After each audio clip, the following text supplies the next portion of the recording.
రామాయంపేట మున్సిపాలిటీలో ఎన్నిక భాగంగా ఇవాళ 2వ వార్డు 3వ వార్డు 5వ వార్డులో తిరగడం జరుగుతూ ఉన్నది. ఇవాళ ఎక్కడికి పోయినా ప్రజల దగ్గరికి పోతే బ్రహ్మాండమైన స్పందన ఉన్నది. 2 సంవత్సరాల కాలంలో కాంగ్రెస్ పార్టీ ఏ ఒక్క గ్యారంటీని కూడా అమలు చేసిన పాపాన పోలేదు. కనీసం రామాయంపేట పట్టణంలో కొత్తగా ఎమ్మెల్యే వచ్చిన తర్వాత తట్టేడు మట్టివి తీసిన పాపాన పోలేదు. ఏదైతే పాత నిధులు ఉన్నాయో ఆ పాత నిధులు మేమే తెచ్చినామని చెప్పుకుంటా ప్రచారం చేసుకుంటున్నారు తప్ప ఇవాళ అభివృద్ధి అనేది శూన్యం.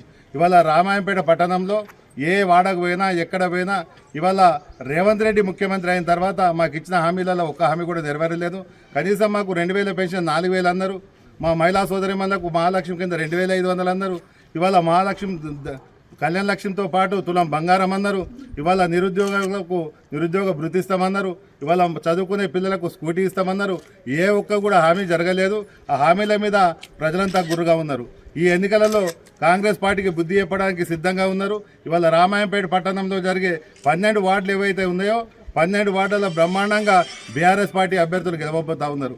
ఇవాళ కాంగ్రెస్ పార్టీ వాళ్ళు సంచల మూటలు పట్టుకొని సీసాలు పట్టుకొని ఓట్లు కొనుగోలు చేయడానికి వస్తూ ఉన్నారు. అయినా ప్రజలే మాకు చెప్తా ఉన్నారు వాళ్ళు ఎన్ని పైసలు ఇచ్చినా ఏం చేసినా మేము ప్రలోభాలకు లొంగం, తప్పకుండా ఇవాళ కాంగ్రెస్ పార్టీ అభ్యర్థులను గెలిపిస్తామని చెప్తా ఉన్నారు. ఇవాళ కర్రు కాల్చి వాళ్ళకి వాత పెడితే ఇవాళ వాళ్ళు ఏదైతే వాగ్దానాలు చేసిరో ఆ వాగ్దానాలను అమలవుతాయి. సార్ తప్పకుండా మేము మీకు గెలిపిస్తామని చేతిలో చేతేసుకుంటే కూడా మాకు సాంఘీభావం చెప్తా ఉన్నారు.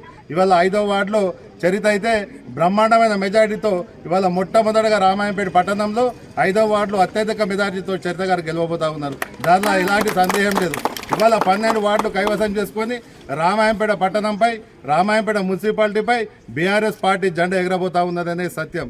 ఇవాళ ప్రజలలో స్పందన చూస్తూ ఉంటే అసలు కాంగ్రెస్ పార్టీకి కొంతమంది అభ్యర్థులకు డిపాజిట్లు కూడా వచ్చే పరిస్థితి కనిపిస్తలేదు. ఇవాళ ప్రజలలో మార్పు కోరుకుంటా ఉన్నారు. ఇవాళ ఎక్కడికి పోయినా కేసీఆర్ ఉన్నప్పుడే బాగుండే, కేసీఆర్ ఉన్నప్పుడే మాకు అన్నీ జరిగినాయి, కేసీఆర్ ఉన్నప్పుడే మాకు 1వ తారీఖు నాడే పెన్షన్ పడుతుండే, కేసీఆర్ ఉన్నప్పుడే మాకు రైతు బంధు పడ్డది, కేసీఆర్ ఉన్నప్పుడే మాకు రుణమాఫీ జరిగింది, కేసీఆర్ ఉన్నప్పుడు మాకు యూరియా బస్తాలకు కూడా ఇలా కొరత ఏర్పడతా ఉన్నది. అటువంటి పనులు ఏవి కాలేదు. ఆ రోజే మేము తప్పు చేసినాం. ఇవాళ మళ్ళీ సారే కావాలి, కేసీఆరే కావాలని ప్రజలు కోరుకుంటారు. కాబట్టి ఇవాళ రామాయంపేట పట్టణం కాదు, అక్కడ మెదక్ కానీ, ఇక్కడ గజ్వేల్ కానీ, ఇక్కడ నర్సాపూర్ కానీ, మెదక్ జిల్లాలో ఉన్న 4 మున్సిపాలిటీల మీద కూడా బీఆర్ఎస్ జెండా ఎగరబోతా ఉన్నది. ఇవాళ ముఖ్యంగా రామాయంపేట పట్టణానికి వస్తే సుమారుగా నేను నిన్న ఇవాళ కలిసి 6 వార్డులు తిరిగిన 6 వార్డులలో బ్రహ్మాండమైన స్పందన ఉంది. 12 కైవసం చేసుకొని రామాయంపేట మున్సిపాలిటీ మీద జెండా ఎగరేస్తుందని చెప్పి తెలియజేసుకుంటా ఉంది.